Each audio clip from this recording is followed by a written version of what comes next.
You are watching Live OK Television. Life OK समाचारको साथमा Balvatika school Pepsicola learning made simple fitness choice healthy life Jiva add life to your style wellness mall a natural way to improve your health.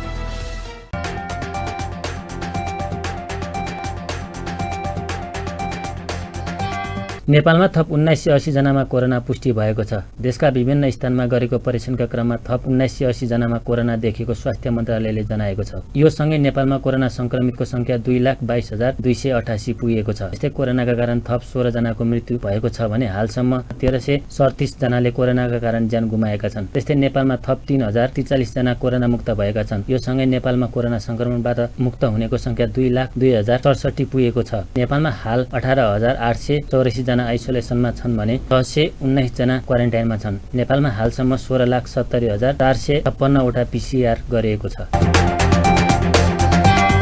सभामुख अग्निप्रसाद सापकोटाले संसदको हिउँदे अधिवेशन बोलाउने तयारी भइरहेको बताउनु भएको छ। सोमबार सिंहदरबारमा सञ्चारकर्मीसँग संक्षिप्त प्रतिक्रिया दिँदै संसदको हिउँदे अधिवेशन बोलाउन सरकार र राजनीतिक दलहरूसँग छलफल भइरहेको बताउनु भएको हो। एक अधिवेशन र अर्को अधिवेशन बीचको अन्तर 6 महिनाभन्दा बढी हुन नहुने संवैधानिक व्यवस्था अनुसार आगामी पुस सत्र भित्रै अधिवेशन सुरु गर्नुपर्ने व्यवस्था छ। तर त्यसअघि नै संसद बोलाउन अधिकतम प्रयास भइरहेको सभामुख सापकोटाले बताउनुभयो। सभामुख सापकोटाले संसद नचलेको बेला सरकारले ल्याएको अध्यादेशहरूमा सदनमा छलफल हुने उल्लेख गर्नुभयो। नियमित बैठक बस्नुपर्ने र अधिवेशन लामो समयसम्म चल्ने भएकोले कोरोना नफैलियोस् भनी स्वास्थ्य सुरक्षाका विभिन्न उपायहरूमा पनि छलफल भइरहेको उहाँले बताउनुभयो। नयाँ अधिवेशन करिब 1 महिनापछि सुरु हुन्छ। त्यो त संवैधानिक बाध्यता भइहाल्यो। अब कुराकानी चल्दैछ। सकेसम्म अगाडि नै चलाउनका लागि कुराकानी चल्दैछ। सरकारले एकपछि अर्को अध्यादेश ल्याइरहेको छ, संसद चाहिँ बन्द छ, अब आवाज पनि आएनन् भन्ने छ। पछि फेरि ती अध्यादेशहरूमा सदनमा छलफल हुने रहेछ। अब सकेसम्म चाँडो सदन संसद राख्नका लागि छलफल चल्दैछ। सरकारले संसद चाहिँ बन्द गरेर खुरुखुरु अध्यादेश ल्यायो भन्ने आरोप देशमा आयो भन्ने।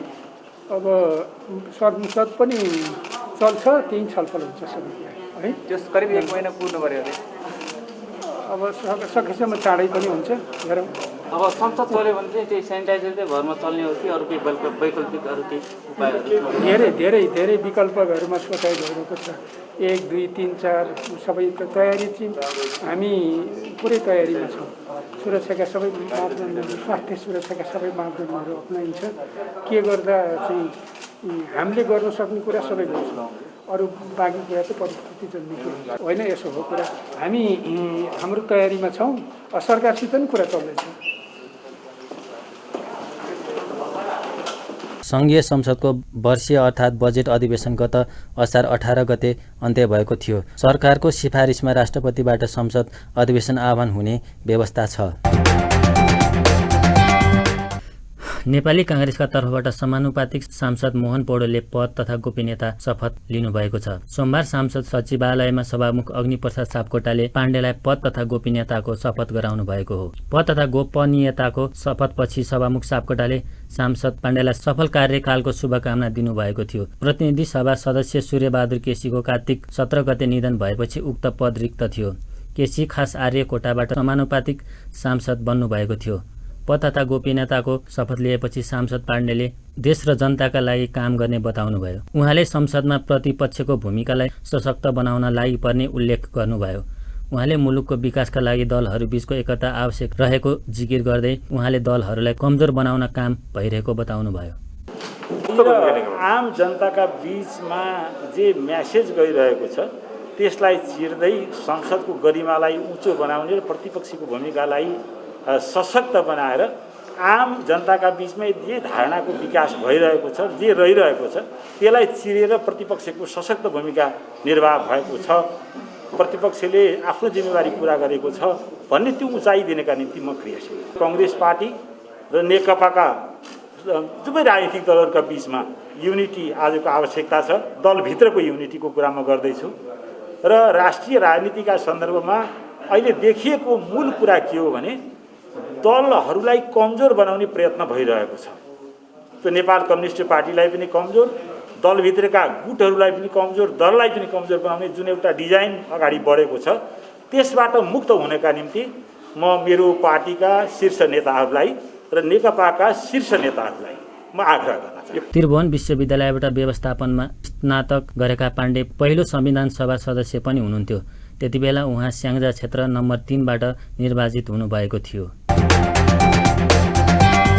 नेपाली काङ्ग्रेसका नेता प्रकाशमान सिंहले 5 वर्षसम्म प्रतिपक्षमा बस्न जनताले दिएको म्यान्डेट अनुसार आफूहरू विपक्षीकै भूमिकामा रहने बताउनु भएको छ। सोमबार ललितपुरमा आयोजित एक कार्यक्रममा नेता सिंहले नेकपाभित्रको विवादमा काङ्ग्रेसका कुनै सरोकार नभएको भन्दै नयाँ सरकार गठनको हल्लामा काङ्ग्रेसलाई नजोड्न समेत आग्रह गर्नुभयो। उहाँले प्रधानमन्त्री ओलीले काङ्ग्रेस सभापति शेरबहादुरलाई भेटेको कुरासँग सत्ता राजनीतिको कुनै अर्थ नरहेको स्पष्ट पार्नुभयो। नेता सिंहले महिनौदेखि आन्तरिक कहल र कुर्सीको खेलमा सत्तारूढ दल नेकपा लागेकोले महामारीको बेला समेत जनताको समस्याप्रति सरकार बेखबर रहेको बताउनुभयो। अहिले नेकपाको सरकारले संघीयताको मर्म र भावना विपरीत काम गरिरहेको र महामारीको बेला भ्रष्टाचार नै तल्लीन रहेको उहाँको आरोप थियो। यो अहिले चाहिँ कुरा के आइरहेछ भन्दाखेरि यो अहिलेको यो सरकार त कस्तो भन्दाखेरि कोरोनाको महामारी यत्रो भइरहेको छ, तर अब चाहिँ कोरोनाको महामारीको के हो मतलब छ? कुर्सीको खेल महिनौ भइसक्यो। यो चाहिँ के छ भन्दा वर्तमान यो चाहिँ सरकारका जे सत्ताधारी पार्टीको यो चाहिँ खिच्लोको कारणले गर्दाखेरि जनता चाहिँ मार परिरहेको कुरा यो सरकारले चाहिँ होसै छैन अहिलेसम्म। र यो सरकार अब चाहिँ कस्तो भन्दाखेरि अब समाचारमा तपाईँहरूले पढ्नुभयो होला, काङ्ग्रेसको नेता शेरबहादुरलाई चाहिँ बोलाएर ओलीजीले चाहिँ कुरा गर्नुभएको छ भनेर। तर तपाईँ हामी सबैले एउटा कुरा के लेखेर राखौँ भन्दाखेरि यो चाहिँ 17 सालपछि 30 वर्षसम्म सङ्घर्ष गर्ने पार्टी नेपाली कङ्ग्रेस पार्टी यो चाहिँ के हो भन्दाखेरि बहुदलीय प्रजातान्त्रिक व्यवस्थालाई चाहिँ पुनर्बहाली गर्नुको लागि अडान लिएको पार्टी हो। यो चाहिँ 5 वर्षको चाहिँ जुन म्यान्डेट पिपुलले दिएको छ, हुन त हामीहरूले चाहिँ काम गरेर देखायौँ, तर जनताले चाहिँ के भन्यो भन्दाखेरि काङ्ग्रेसले काम गरेर देखाए तापनि अब चाहिँ कम्युनिस्टहरूलाई चाहिँ हामी चाहिँ अब सत्तामा चाहिँ राख्न चाहन्छौँ भनेर झन्डै 2/3 सरकार छन् त अहिले। झन्डै 2/3 बहुमत भएको सरकारले के काम गरेको छ? संहिता अनुसार यो चाहिँ सङ्घीय सरकार र स्थानीय सरकारहरूलाई दिनुपर्ने अधिकारहरू बनाउनु पर्ने चाहिँ जुन सङ्घीय यो चाहिँ जुन कानुनहरू छन्, ती कानुनहरू चाहिँ समयमा चाहिँ नबनाइदिएको कारणले गर्दाखेरि सुचारू रूपमा यो चाहिँ के छ भन्दाखेरि जनताको घर दैलोसम्म पुर्याउने सेवा पुर्याउने चाहिँ सरकारहरूको यो चाहिँ हात खुट्टा बाँधेको कारणले गर्दाखेरि जनताले जुन सुविधाहरू चाहिँ प्राप्त गर्नुपर्ने हो, जुन सेवाहरू प्राप्त गर्नुपर्ने हो, त्यो चाहिँ हुन सकिरहेको चाहिँ छैन। फरक प्रसङ्गमा नेता सिंहले सरकारले पुराना तथा इतिहास बोकेका पार्कहरूको नाम परिवर्तन गरी आफ्नो दलका नेताहरूको नामाकरण गर्न थालेको भन्दै आपत्ति जनाउनुभयो। अर्को नाममा बनेको पार्कलाई फेरि आफ्नो चाहिँ इन्ट्रेस्ट अनुसार यो चाहिँ के छ भन्दा यो चाहिँ जुन नामै परिवर्तन गर्ने खालको जुन काम भएको छ, यो चाहिँ बडो दुःख भएको छ। यसमा चाहिँ सच्याउनुपर्छ भन्ने कुरा म काठमाडौँको 1 नम्बर निर्वाचन क्षेत्रको जनप्रतिनिधिको हैसियतले पनि म के भन्न चाहन्छु भन्दाखेरि काठमाडौँ उपत्यकामा रहेका मात्र होइन, देशभरि नै विभिन्न जिल्लाहरूमा रहेका विभिन्न प्रदेशहरूमा भएका पार्कहरू जसको नाममा छ त्यही नाममा त्यसलाई चाहिँ राम्रो गर्नेतिर चाहिँ सरकारले योजना बनाएर अगाडि बढाउनुपर्छ, न कि यो चाहिँ बनिरहेको पार्कलाई फेरि चाहिँ त्यसमा चाहिँ झमेला गर्ने काम जुन एउटा चाहिँ नराम्रो यो चाहिँ जुन पोलिसी चाहिँ यो सरकारले चाहिँ गरेको छ, यो यसमा चाहिँ सरकार यसमा चाहिँ सचेत हुनुपर्छ भन्ने कुरामा म यहाँ चाहिँ भन्न चाहिँ चाहन्छु। उहाँले पुरानो इतिहास बोकेका पार्कहरू अतिक्रमण गरे राम्रो नहुने भन्दै इतिहासलाई सम्मान गर्न आग्रह पनि गर्नुभयो। महानगरीय ट्राफिक प्रहरी महाशाखाले सोमबार काठमाडौँमा पत्रकार सम्मेलन गरी चोरी भएका 24 मोटरसाइकल बरामद गरी सम्बन्धी सवारी धनीलाई बुझाएको हो। मोटरसाइकल चोरी गरी कारोबारमा संलग्न तथा प्रयोग गर्नेमाथि कडा निगरानी भएको र आगामी दिनमा यस अभियानलाई सशक्त बनाउने महाशाखाले जनाएको छ।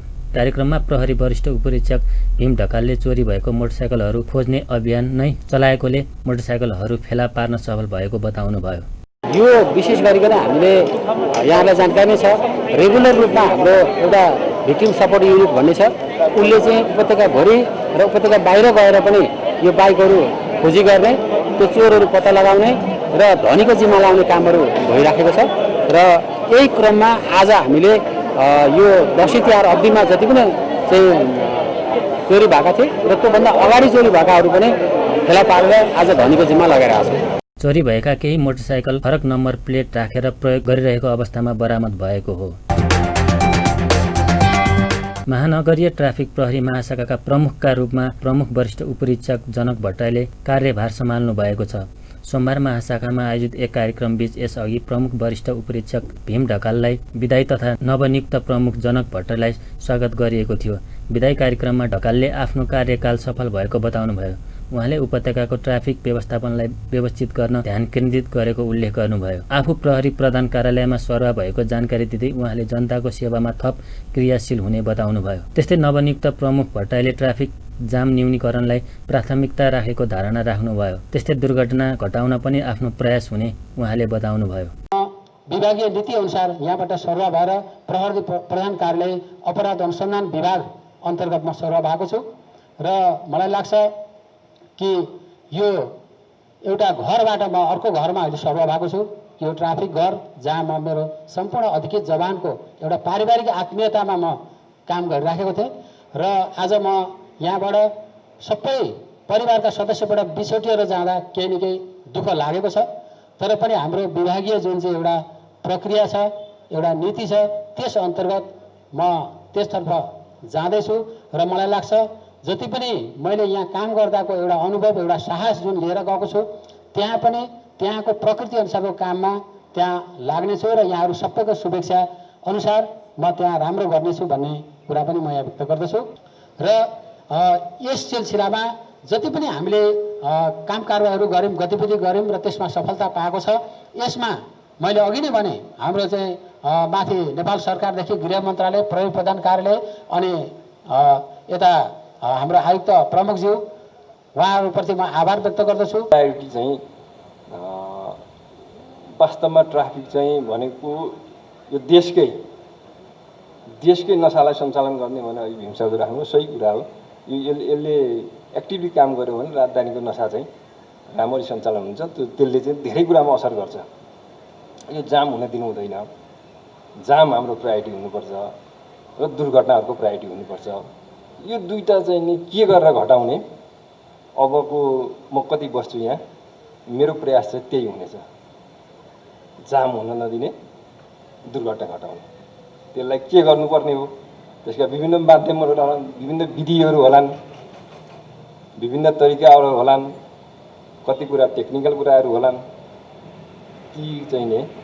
ती काममा चाहिँ मेरो अब चाहिँ लगाइ चाहिँ यी दुईटा कुरालाई मात्रै उद्देश्यलाई गर्नु। म जाम काट्नु हुन नदिने, दुर्घटना हुन नदिने, यी दुईटामा लाग्ने छु। तर यी नै कामका लागि अहिलेसम्म भएका जुन क्रियाकलापहरू छन्, त्यो धेरै क्रियाकलाप एउटा एक्टिभिटीले चाहिँ कुनै पनि चिजको कुनै पनि ठाउँको जाम एकैछिनमा चट्टा गर्ने क्रिया हट्दैन र एक्लो ट्राफिकले मात्रै पनि हटाउन सक्दैन।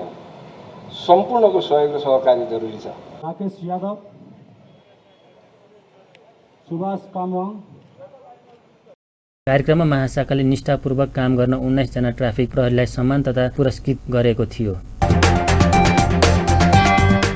अध्यागमन विभागका महानिदेशक रमेश कुमार केसीले दक्षिणतर्फको खुल्ला सिमाना भएका कारण आगमन र प्रस्थानलाई नियमन गर्न कठिन भएको बताउनु भएको छ। सिंहदरबारमा सोमबार बसेको राष्ट्रिय सभा अन्तर्गतको विधान व्यवस्थापन समिति बैठकमा अध्यागमन सम्बन्धमा व्यवस्था गर्न बनेको विधेयकमाथि छलफलका क्रममा केसीले दक्षिणतर्फ 8 वटा रहेको भए पनि विभिन्न भेगमा अन्य खुल्ला सिमाना भएका कारण आगमन र प्रस्थानलाई नियन्त्रण र नियमन गर्न कठिन भएको बताउनु भएको हो। दक्षिणतर्फको सीमालाई नियन्त्रण गर्न नसके को कारण अपराधिक घटनाहरू बढ्ने गरेको उहाँको भनाइ छ। त्यस्तै पर्यटक तथा अध्ययन भिसामा नेपाल आएर धर्म प्रचार गर्ने लगायतका अनुचित काम पनि हुँदै आएको उहाँले बताउनुभयो। उहाँले अन्य देशको अध्यागमनमा अग्रिम यात्रु प्रणाली लागू गरे पनि नेपालमा भने अझैसम्म पनि उक्त प्रणाली नै लागू गर्न नसकेको उल्लेख गर्नुभयो।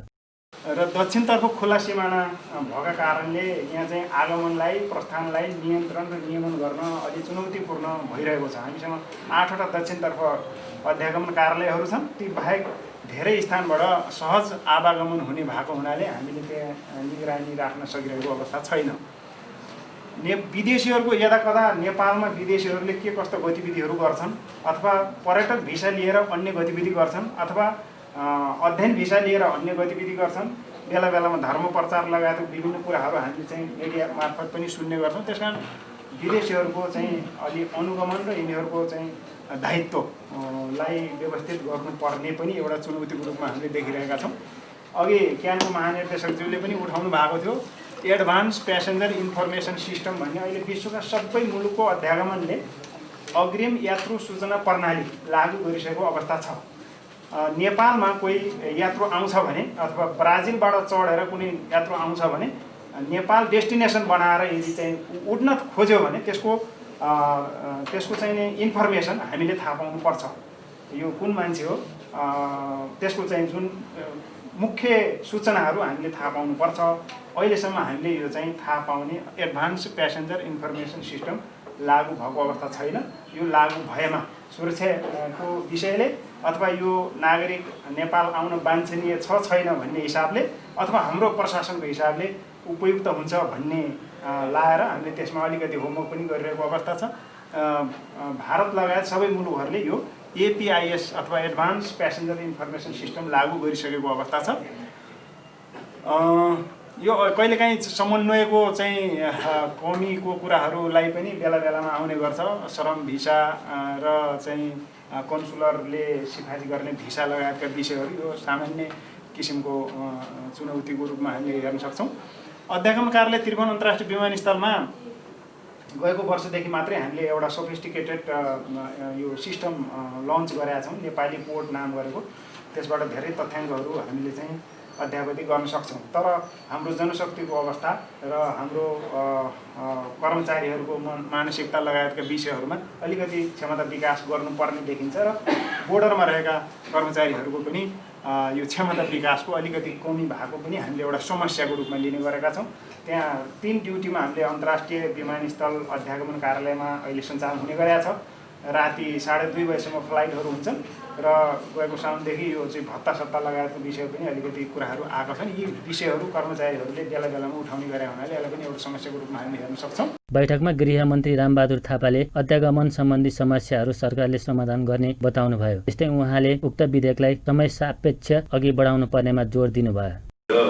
अध्यागमनले गरेका अहिलेसम्मका गरेका कामहरूको बारेमा यसका समस्या चुनौतीहरूको बारेमा पनि डिटेलमै यहाँ अध्यागमनका महानिर्देशकले यो सम्मानित सदन समितिलाई चाहिँ जानकारी दिनुभएको छ र यो विधेयकको सन्दर्भमा भन्नुपर्दाखेरि पक्कै पनि यो विधेयक निकै महत्त्वपूर्ण विधेयक हो र यहाँ महानिर्देशकले भने जस्तै यो विधेयकलाई सरकारले एउटा त राष्ट्रिय सुरक्षाको दृष्टिकोणले पनि यसलाई निकै संवेदनशील र महत्त्वको साथ यसलाई लिएको छ।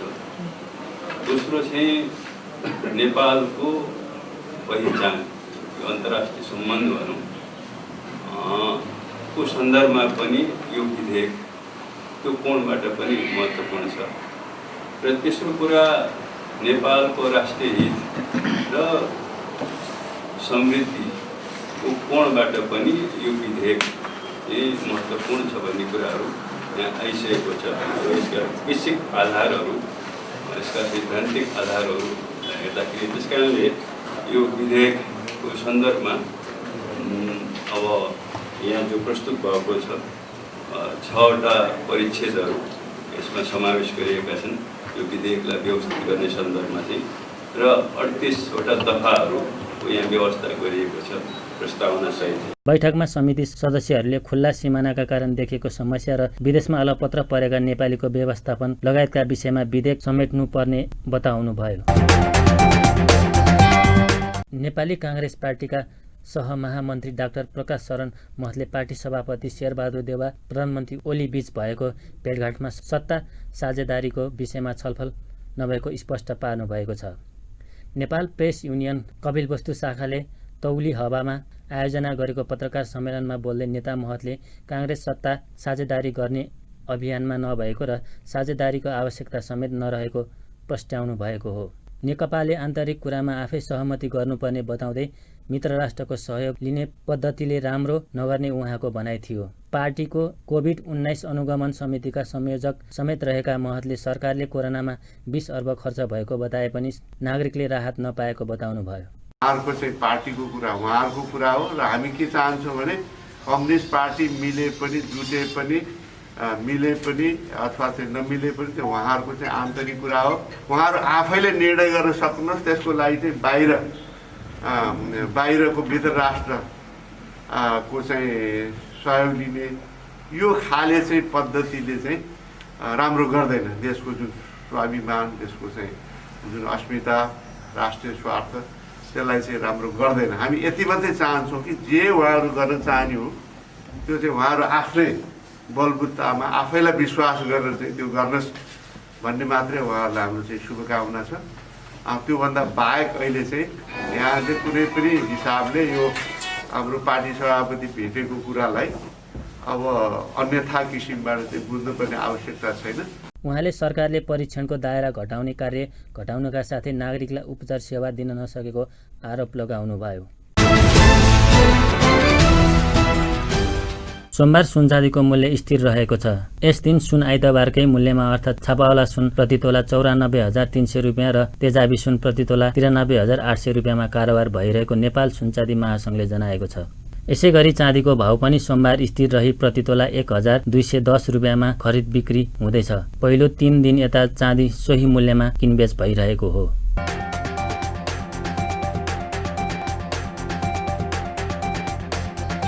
लाइफ ओके समाचारको साथमा Balvatika school Pepsicola, learning made simple, fitness choice, healthy life, Jiva, a life to your style, only small, a natural way to improve your health.